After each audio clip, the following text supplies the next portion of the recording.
अनुष्का, तू यांच्याकडे लक्ष देऊ नकोस. खोटं बोलतात ते सगळे. अनुष्का बाळा, नको थांबू, जाऊ दे, आमचं चुकलं. आम्हाला लग्नाची घाई झाली होती. याची लायकी नाहीये बाळा तुझ्याशी लग्न करायची. याच्याशी गाठ बांधलीस तर आयुष्यभर पस्तावशील. कारण अशा मुलांना व्यभिचाराचा रोग असतो आणि तो कधीच बरा होत नाही. हो बाबा, मला म्हणूनच 1 मिनिट यांच्याशी बोलायचं.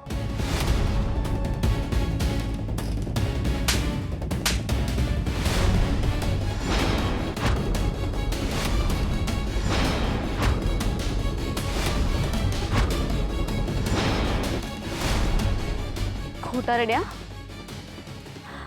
लग्न ठरल्यापासून माझ्याशी गोड गोड बोलत होतास. अरे तुझ्यासोबत फ्युचरचं प्लॅनिंग केलं होतं मी. असं वाटलं होतं फायनली मला माझा ग्रीन फ्लॅग मिळाला. पण सगळं खोटं होतं. आय नो, आपण ह्या जनरेशनची मुलं आहोत. अफेअर्स होतात, ब्रेकअप्स होतात. I agree about it. पण तू जे केलेस ना ते बिलकुल पण एक्सेप्टेबल नाहीये. अरे एकाच वेळी 2 मुलीच्या आयुष्याशी खेळत होतास तू. तुला जराही लाज वाटली नाही का?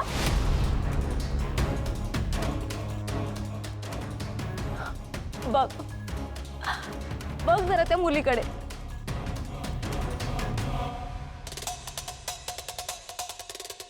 अरे तिला तुमच्याच घरात फिरताना किती इन्सिक्युअर फील होत असणार. जर तुमच्याच घरातल्या बायका तुझ्यासोबत सेफ नसतील तर किती थर्ड क्लास माणूस आहेस तू. छी. एक गोष्ट लक्षात ठेव अंशुमन, आयुष्यभर एकटा राहशील. कोणीही तुझी साथ देणार नाही. कारण कोणी साथ देईल, कोणी तुझ्यावर प्रेम करेल ना, ही लायकीच नाहीये तुझी.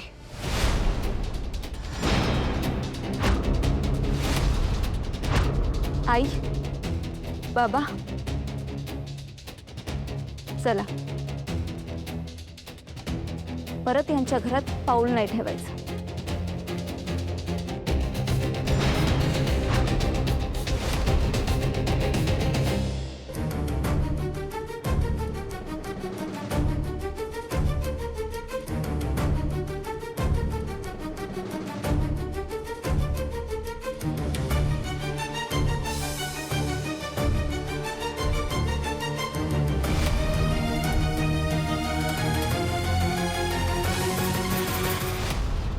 झालं झालं ना तुझं समाधान? अंशूचं लग्न ठरल्या दिवसापासून तू हेच करतेस. अगं तू या घरची सून आहेस ना, मग कोणत्या जन्माचं वैर काढतेस आमच्यावर? आता तरी निघाला ना तुझा राग? का अजून शिल्लक आहे? मी मुळात कुणावरही राग काढत नाहीये काकू. मी फक्त 2 मुलींचं आयुष्य वाचवलंय. आणि माझ्या मुलाचं काय? त्याचं आयुष्य नाही का उद्ध्वस्त झालं?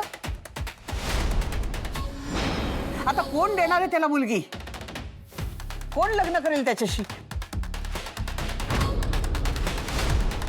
हिच्यामुळे झालंय सगळं. तुला तर सोडणार नाही मी. एकदा सांगितलेलं कळत नाही तुम्हाला? बाईवर हात उगारायचा नाही. अगदी दुसऱ्या बाईने सुद्धा.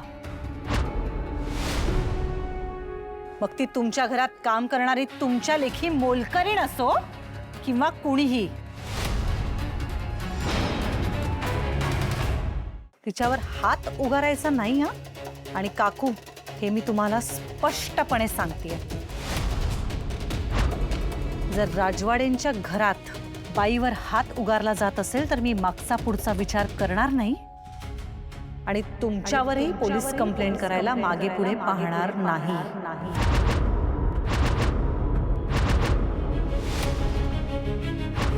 जर चांगलं वाईट, चूक बरोबर कळत असेल ना, तर तिला मारण्याऐवजी तुमच्या त्या लाडक्या लेकावर हात उगारा. गरज आहे त्याची. त्याला सांगा, प्रेमाची नाटकं करून मुलींच्या आयुष्याशी खेळ करणं बंद कर. त्या श्वेताशी चुकीचं वागला, तिला धमकी दिली, आज चिंगीला त्याने आणाभाका दिल्या म्हणे प्रेमाच्या. कशासाठी? फक्त त्याने त्याच्या ह्या सगळ्या गाणरड्या इच्छा पूर्ण कराव्यात यासाठी. अंशूवर वाटेल ते आरोप करायचे नाही तर तुला काय वाटलं ग? ए असलं ते कागदाचे तुकडे हा रिपोर्ट हा बघून मी तुझ्यावर विश्वास ठेवी? हा बघा उद्या अजून 10 बायका येतील हे असले खोटे रिपोर्ट घेऊन. मग काय सगळ्यांना राजवाड्यांच्या सुना करून घ्यायचं? काय करायचं आम्ही? खरं तर स्वतःच्या मुलाला नीट ओळखून आहात. हा कॉन्फिडन्स कुठून येतो? यू नेव्हर नो, कदाचित खरंच 10 मुली येऊन उभ्या राहतील. तेव्हा काय करायचं याचा खरंच विचार करा. मला शब्दात नको पकडूस. तुला ना नीट कळतंय मला काय म्हणायचंय. समोर अरे बघ ना हे काय आहे? अरे बोल ना काहीतरी प्लीज. तुला तर प्रत्येक गोष्टीचा पुरावा लागतो ना. हा पुरावा पुरेसा नाहीये. त्यातून ही मुलगी माझ्या अंशूच्याच बाळाला पोटात वाढवते हे नाही सिद्ध होत ग.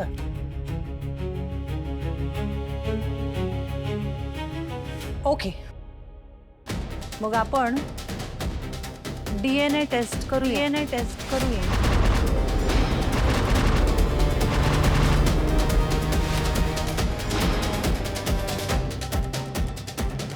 टेक्नॉलॉजी फार पुढे गेली आहे ना काकू.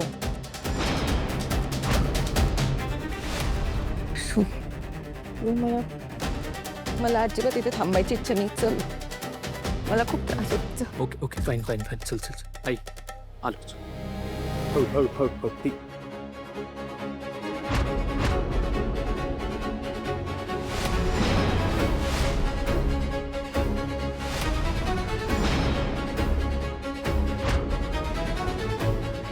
दादा ऐक ना, मी सगळं एक्सप्लेन करतो प्लीज. मी तुला ना आता शेवटची संधी देतोय अंशू.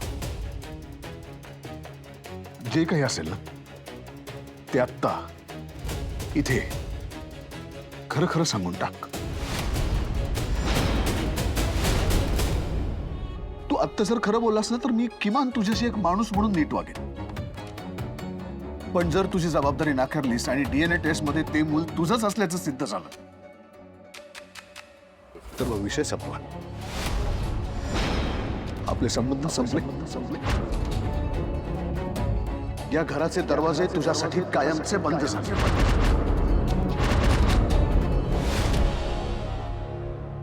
यातल्या कोणाशीही तुझं यापुढे कुठल्याही प्रकारचं नातं असणार नाही. त्यामुळे नीट विचार करून काय असेल ते उत्तर दे आत्ता. आणि जर तू काही सांगितलं नाहीस तर मी स्वतः तुला आत्ता पोलिसांच्या ताब्यात देईन. तुझ्यावर विनयभंगाची केस करीन.